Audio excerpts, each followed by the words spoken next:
वर्तमान समय में प्रतियोगी परीक्षा पास करना कठिन है, इसलिए उपलब्ध स्रोतों से अध्ययन करना उपयोगी है। सभी प्रतिभागी छात्र एवं छात्राएं जो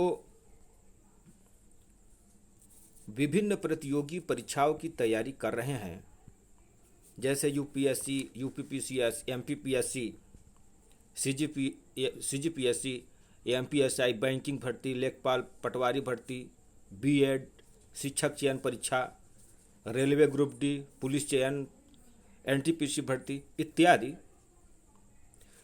उन प्रतिभागी छात्र एवं छात्राओं का हमारे यूट्यूब चैनल ओपी मैथ में स्वागत एवं अभिनंदन है। आज हम लोग सामान्य अध्ययन का भूगोल विषय का प्रैक्टिस वर्क बुक सेट 3 का अध्ययन करेंगे।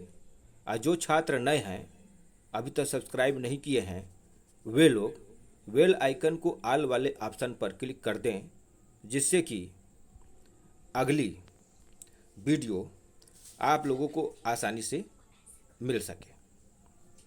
अब हम लोग लैपटॉप के डेस्कटॉप पर चलते हैं।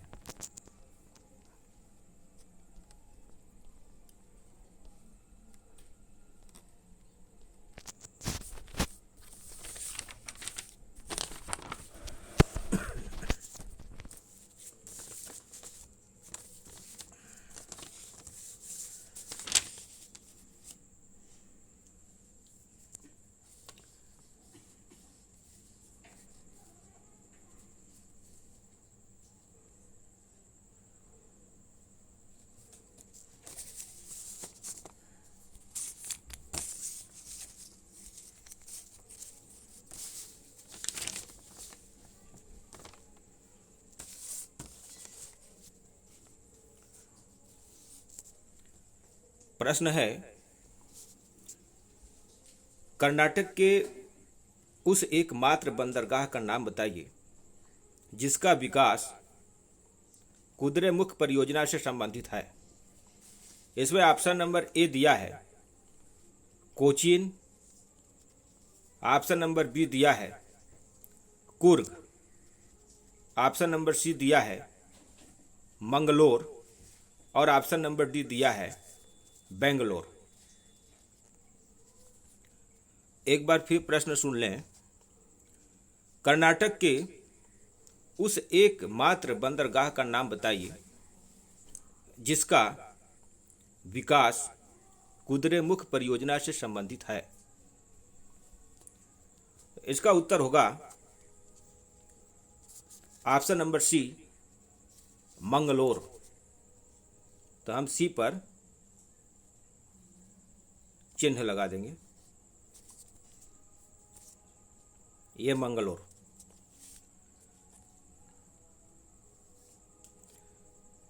अगला प्रश्न है, भारत का एकमात्र भूमिबद्ध बंदरगाह कौन सा है? इसमें ऑप्शन नंबर ए दिया है विशाखापट्टनम, ऑप्शन नंबर बी दिया है कलकत्ता, ऑप्शन नंबर सी दिया है तूतीकोरन और ऑप्शन नंबर डी दिया है हल्दिया। एक बार फिर प्रश्न सुन लें। भारत का एकमात्र भूमिबद्ध बंदरगाह कौन सा है? तो इसका उत्तर होगा ऑप्शन नंबर ए विशाखापट्टनम। इसलिए हम ऑप्शन नंबर ए पर चिन्ह लगा देंगे, विशाखापट्टनम। अगला प्रश्न है, निम्नलिखित में से कौन सी फसल खरीफ की नहीं है? इसमें ऑप्शन नंबर ए दिया है मूंगफली, ऑप्शन नंबर बी दिया है कपास, ऑप्शन नंबर सी दिया है तंबाकू और ऑप्शन नंबर डी दिया है गेहूं। एक बार फिर प्रश्न सुन लें। निम्नलिखित में से कौन सी फसल खरीफ की नहीं है? तो इसका उत्तर होगा ऑप्शन नंबर डी, गेहूं। हम इसे ऑप्शन नंबर डी पर चिन्ह लगा देंगे। अगला प्रश्न है, भारत में खरीफ की फसल, इसमें ऑप्शन नंबर ए दिया है गर्मी में बोकर वर्षा ऋतु के बाद काटी जाती है। ऑप्शन नंबर बी दिया है जाड़े में बोकर अप्रैल में काटी जाती है। ऑप्शन नंबर सी दिया है नवंबर में बोकर जनवरी में काटी जाती है। और ऑप्शन नंबर डी दिया है जनवरी में बोकर मार्च में काटी जाती है। तो एक बार फिर प्रश्न सुन लें। भारत में खरीफ की फसल, तो इसका उत्तर होगा ऑप्शन नंबर ए, गर्मी में बोकर वर्षा ऋतु के बाद काटी जाती है। इसलिए हम ऑप्शन नंबर ए पर चिन्ह लगा देंगे। अगला प्रश्न है, पोचमपाद योजना किस नदी पर बनाई गई है? इसमें ऑप्शन नंबर ए दिया है कृष्णा, ऑप्शन नंबर बी दिया है कावेरी, ऑप्शन नंबर सी दिया है गोदावरी और ऑप्शन नंबर डी दिया है महानदी। एक बार फिर प्रश्न सुन लें। पोचमपाद योजना किस नदी पर बनाई गई है? इसका उत्तर होगा ऑप्शन नंबर सी, गोदावरी।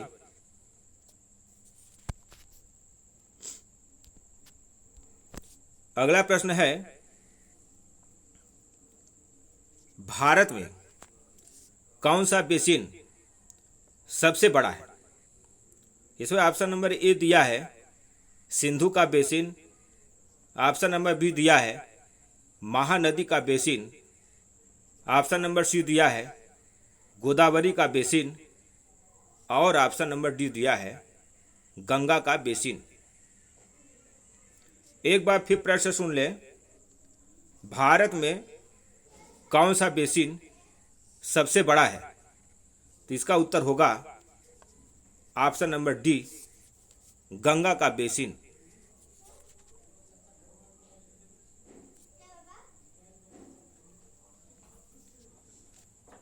अगला प्रश्न है, विश्व में क्षेत्रफल की दृष्टि से भारत का स्थान, इसमें ऑप्शन नंबर ए दिया है दूसरा, ऑप्शन नंबर बी दिया है तीसरा, ऑप्शन नंबर सी दिया है चौथा और ऑप्शन नंबर डी दिया है सातवां। एक बार फिर प्रश्न सुन लें। विश्व में क्षेत्रफल की दृष्टि से भारत का स्थान, तो इसका उत्तर होगा ऑप्शन नंबर डी, सातवां। इसलिए हम सातवां पर चिन्ह लगा देंगे। अगला प्रश्न है, भारत का कुल क्षेत्रफल है, इसमें ऑप्शन नंबर ए दिया है 6,15,200 वर्ग किलोमीटर, ऑप्शन नंबर बी दिया है 22,69,572 वर्ग किलोमीटर, ऑप्शन नंबर सी दिया है 32,87,263 वर्ग किलोमीटर और ऑप्शन नंबर डी दिया है 41,91,829 वर्ग किलोमीटर। तो एक बार फिर प्रश्न सुन लें। भारत का कुल क्षेत्रफल है, इसका उत्तर होगा ऑप्शन नंबर सी, 32,87,263 वर्ग किलोमीटर। इसलिए हम ऑप्शन नंबर सी पर चिन्ह लगा देंगे। अगला प्रश्न है, निम्नलिखित में से कौन सी नदी हिमालय से निकलने वाली नदी नहीं है? इसमें ऑप्शन नंबर ए दिया है कोसी, ऑप्शन नंबर बी दिया है यमुना, ऑप्शन नंबर सी दिया है गंडक और ऑप्शन नंबर डी दिया है नर्मदा। एक बार फिर प्रश्न सुन ले, निम्नलिखित में से कौन सी नदी हिमालय से निकलने वाली नदी नहीं है? तो इसका उत्तर होगा ऑप्शन नंबर डी नर्मदा। अगला प्रश्न है, भारत के किस राज्य में लिग्नाइट सर्वाधिक पाया जाता है? इसमें ऑप्शन नंबर ए दिया है तमिलनाडु, ऑप्शन नंबर बी दिया है गुजरात, ऑप्शन नंबर सी दिया है राजस्थान और ऑप्शन नंबर डी दिया है कर्नाटक। तो एक बार फिर प्रश्न सुन ले, भारत के किस राज्य में लिग्नाइट सर्वाधिक पाया जाता है? तो इसका उत्तर होगा ऑप्शन नंबर ए तमिलनाडु।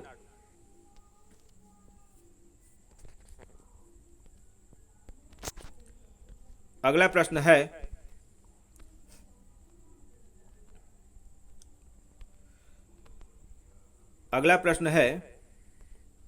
सर्वाधिक क्रोमाइट पैदा करने वाला भारत का राज्य है? इसमें ऑप्शन नंबर ए दिया है कर्नाटक, ऑप्शन नंबर बी दिया है उड़ीसा, ऑप्शन नंबर सी दिया है आंध्र प्रदेश और ऑप्शन नंबर डी दिया है तमिलनाडु। एक बार फिर प्रश्न सुन लें, सर्वाधिक क्रोमाइट पैदा करने वाला भारत का राज्य है? तो इसका उत्तर होगा ऑप्शन नंबर बी उड़ीसा।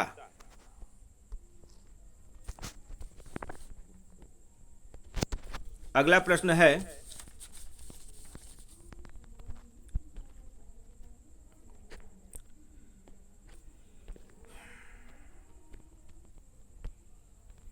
सर्वाधिक जिप्सम का भंडार रखने वाला भारत का राज्य है? इसमें ऑप्शन नंबर ए दिया है तमिलनाडु, ऑप्शन नंबर बी दिया है राजस्थान, ऑप्शन नंबर सी दिया है गुजरात और ऑप्शन नंबर डी दिया है आंध्र प्रदेश। एक बार फिर प्रश्न सुन लें, सर्वाधिक जिप्सम का भंडार रखने वाला भारत का राज्य है? इसका उत्तर होगा option number B Rajasthan.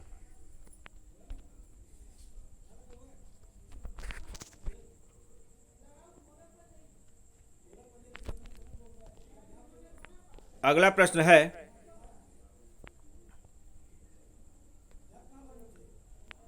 Bharat की इंटीग्रल कोच फैक्ट्री स्थित है? इसमें ऑप्शन नंबर ए दिया है वाराणसी में, ऑप्शन नंबर बी दिया है चित्तरंजन में, ऑप्शन नंबर सी दिया है गोरखपुर में और ऑप्शन नंबर डी दिया है पैराम्बूर में। तो एक बार फिर प्रश्न सुन लें, भारत की इंटीग्रल कोच फैक्ट्री स्थित है? इसका उत्तर होगा ऑप्शन नंबर डी पैराम्बूर में।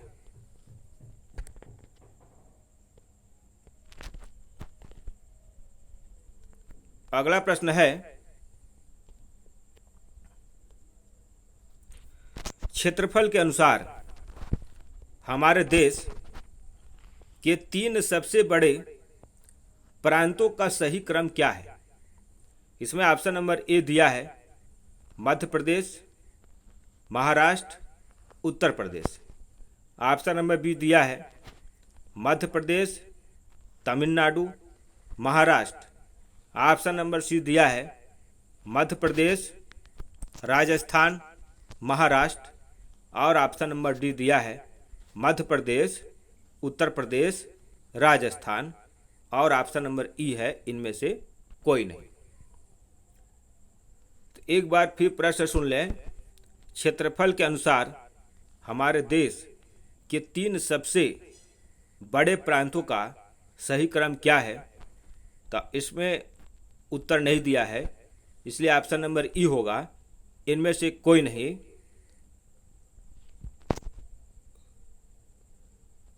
इसका उत्तर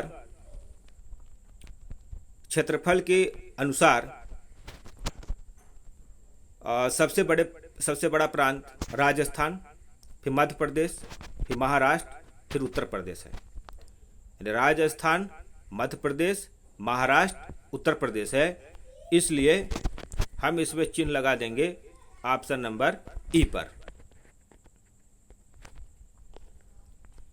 अगला प्रश्न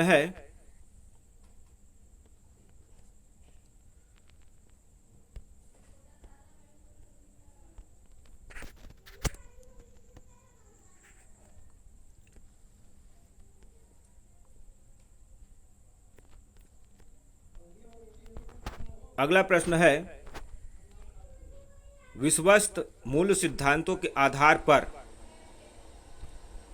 विषुवत रेखा की लंबाई ज्ञात करने का प्रयास करने वाला प्रथम विद्वान निम्न में से कौन था? इसमें ऑप्शन नंबर ए दिया है पोसिडोनियस। ऑप्शन नंबर बी दिया है इरेटोस्थनीज। ऑप्शन नंबर सी दिया है अरस्तु। और ऑप्शन नंबर डी दिया है हिप्पार्कस। तो एक बार फिर प्रश्न सुन लें। विश्वस्त मूल सिद्धांतों के आधार पर विषुवत रेखा की लंबाई ज्ञात करने का प्रयास करने वाला प्रथम विद्वान निम्न में से कौन था? तो इसका उत्तर होगा ऑप्शन नंबर बी इरेटोस्थनीज।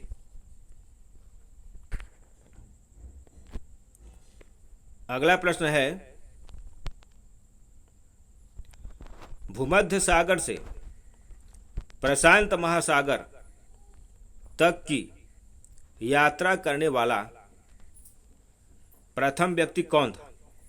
इसमें ऑप्शन नंबर ए दिया है वास्को डी गामा।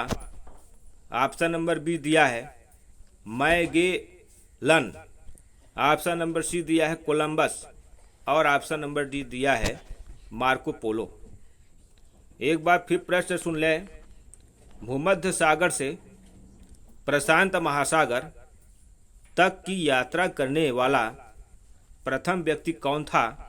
तो इसका उत्तर है ऑप्शन नंबर बी मैगेलन।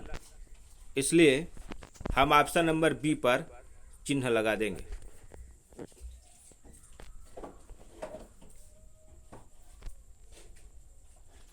अगला प्रश्न है शुद्ध भूगोल का प्रथम विचारक किसे माना जाता है? इसमें ऑप्शन नंबर ए दिया है अथानासियस किर्चर। ऑप्शन नंबर बी दिया है होमेयर। ऑप्शन नंबर सी दिया है गाइटरर। और ऑप्शन नंबर डी दिया है जूने। एक बार फिर प्रश्न सुन लें। शुद्ध भूगोल का प्रथम विचारक किसे माना जाता है? तो इसका उत्तर है ऑप्शन नंबर ए अथानासियस किर्चर। हम ऑप्शन नंबर ए पर चिन्ह लगा देंगे।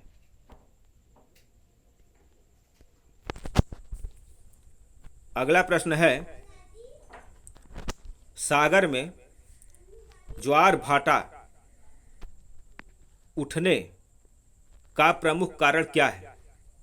इसमें ऑप्शन नंबर ए दिया है तेज हवाएं। ऑप्शन नंबर बी दिया है चंद्रमा का गुरुत्वाकर्षण। ऑप्शन नंबर सी दिया है असमान तापमान और ऑप्शन नंबर डी दिया है इनमें से कोई नहीं। तो एक बार फिर प्रश्न सुन लें।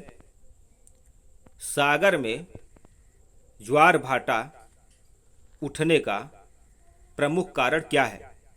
इसका उत्तर होगा ऑप्शन नंबर बी चंद्रमा का गुरुत्वाकर्षण। इसलिए हम ऑप्शन नंबर बी पर चिन्ह लगा देंगे।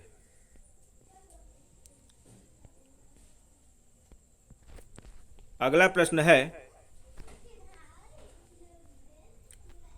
वर्ष 1826 में कृषि अवस्थिति सिद्धांत का प्रतिपादन निम्न में से किस जर्मन विद्वान द्वारा किया गया था? इसमें ऑप्शन नंबर ए दिया है von Thunen, option number B दिया है Alfred Weber, option number C दिया है वाल्टर क्रिस्टालर और ऑप्शन नंबर डी दिया है ऑगस्ट लास। तो एक बार फिर प्रश्न सुन लें।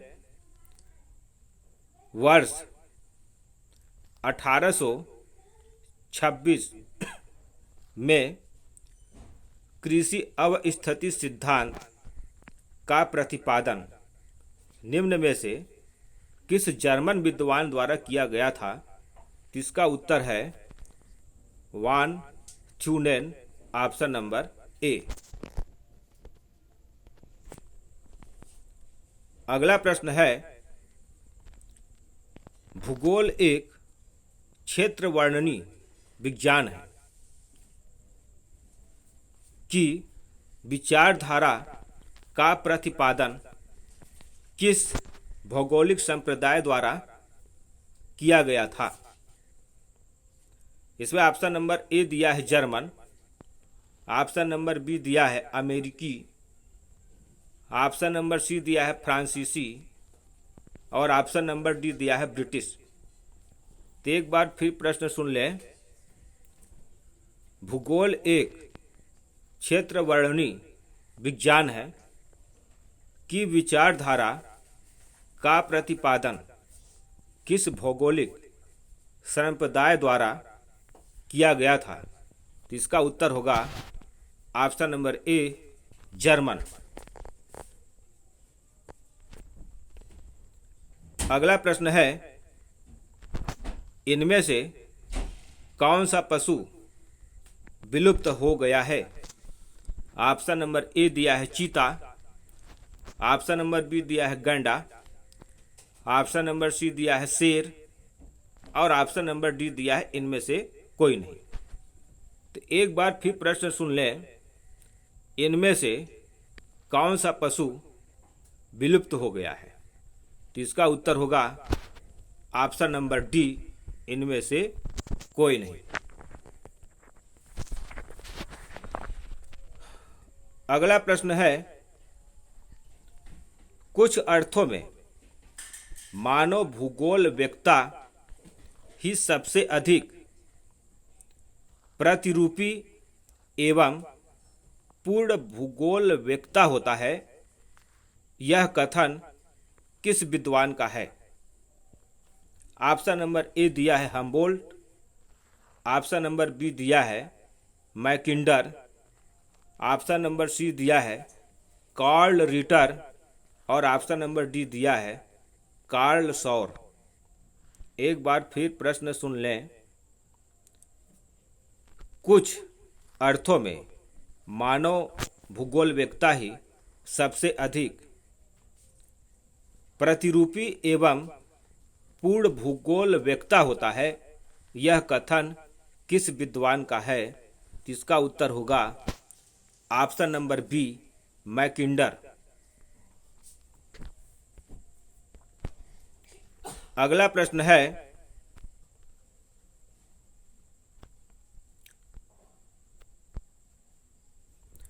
पृथ्वी की उत्पत्ति से संबंधित निम्नलिखित संकल्पनाओं में कौन सा द्वैतवादी संकल्पना है?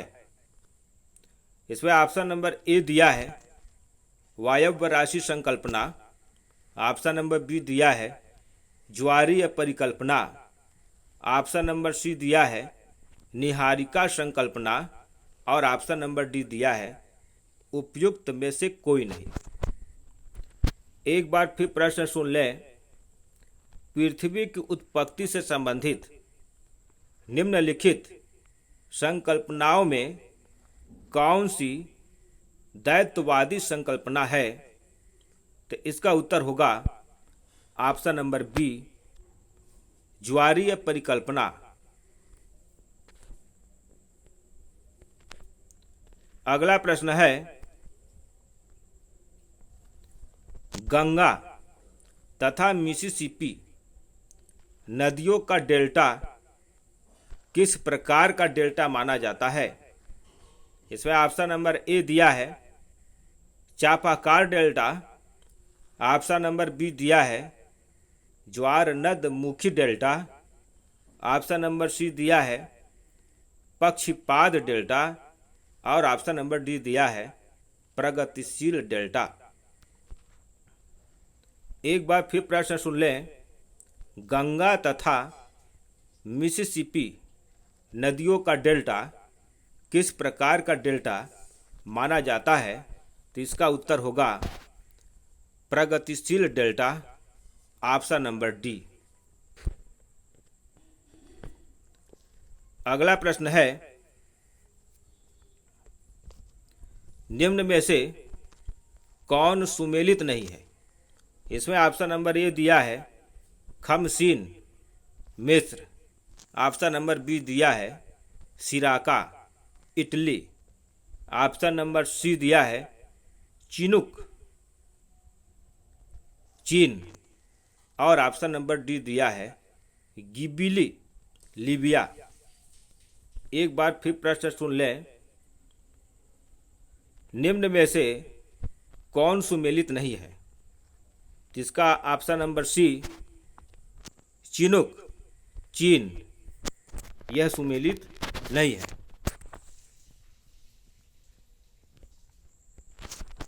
अगला प्रश्न है माउंट एवरेस्ट कहाँ है?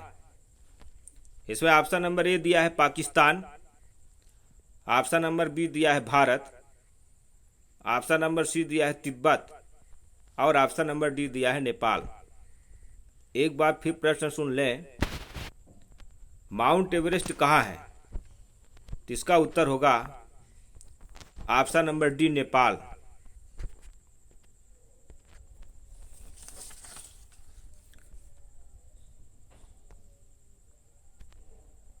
अगला प्रश्न है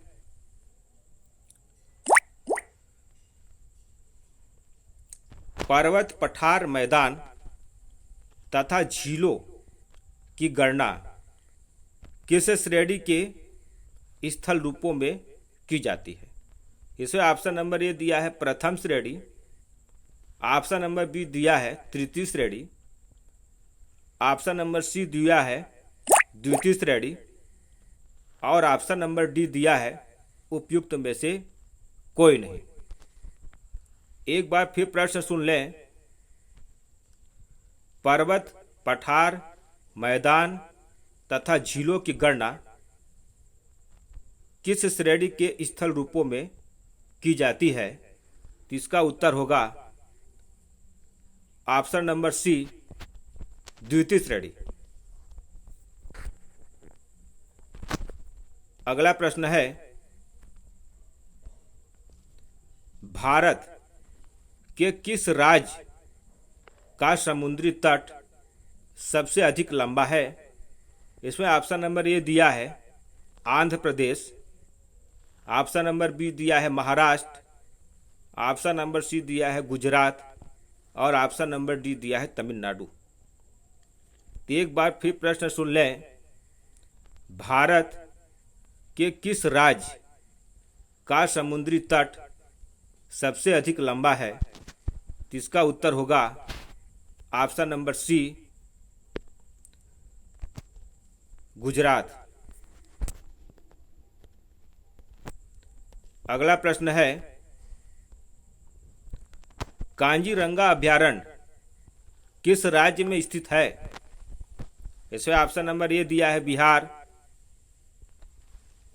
ऑप्शन नंबर बी दिया है असम, ऑप्शन नंबर सी दिया है मध्य प्रदेश और ऑप्शन नंबर डी दिया है उत्तर प्रदेश।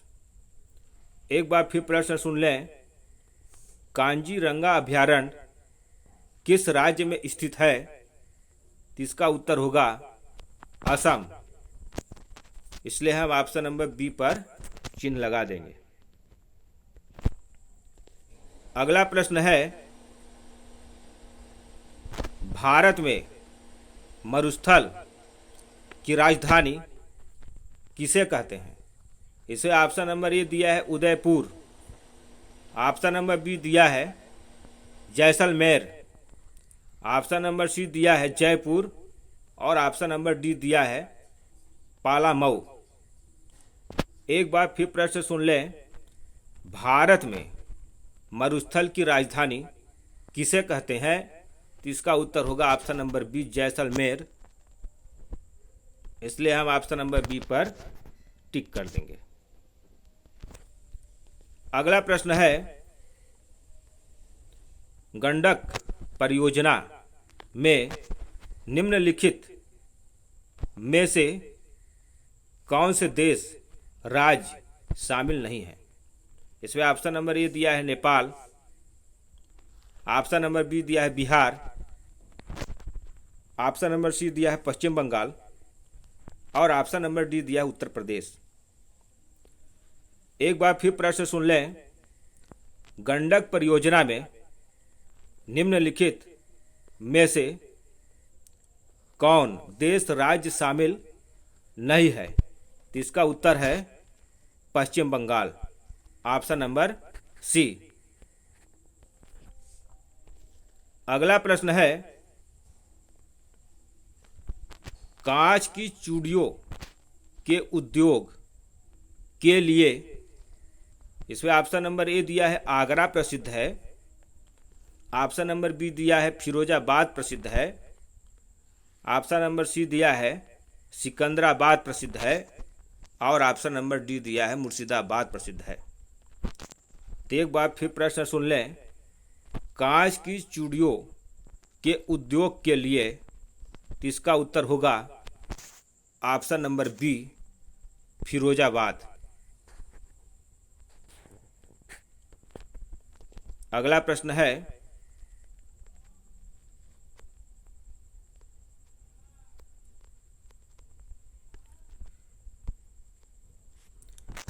राणा प्रताप सागर बांध व कोटा बांध निम्नलिखित में से किस योजना के अंतर्गत बनाए गए हैं?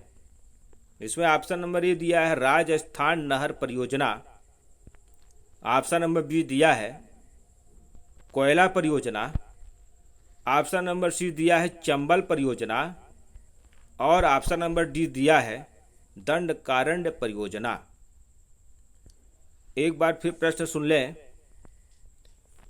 राणा प्रताप सागर बांध व कोटा बांध निम्नलिखित में से किस योजना के अंतर्गत बनाए गए हैं? तो इसका उत्तर होगा ऑप्शन नंबर सी चंबल। इसलिए हम ऑप्शन नंबर सी पर टिक कर देंगे। आज का अंतिम प्रश्न, अमेरिका की टेनेसी घाटी अधिकरण के डिजाइन पर भारत की कौन सी योजना का निर्माण किया गया है? इसमें ऑप्शन नंबर ए दिया है चंबल योजना, ऑप्शन नंबर बी दिया है भाखना नांगल योजना, ऑप्शन नंबर सी दिया है दंडकारण्य योजना और ऑप्शन नंबर डी दिया है दामोदर घाटी योजना। एक बार फिर प्रश्न सुन लें, अमेरिका की टेनेसी घाटी अधिकरण के डिजाइन पर भारत की कौन सी योजना का निर्माण किया गया है? तो इसका उत्तर होगा दामोदर घाटी योजना। इसलिए हम ऑप्शन नंबर डी पर टिक कर देंगे। आज का टॉपिक यही तक। यदि आप लोगों को पसंद आया हो तो लाइक का बटन अवश्य दबाएं। जय हिंद, जय भारत।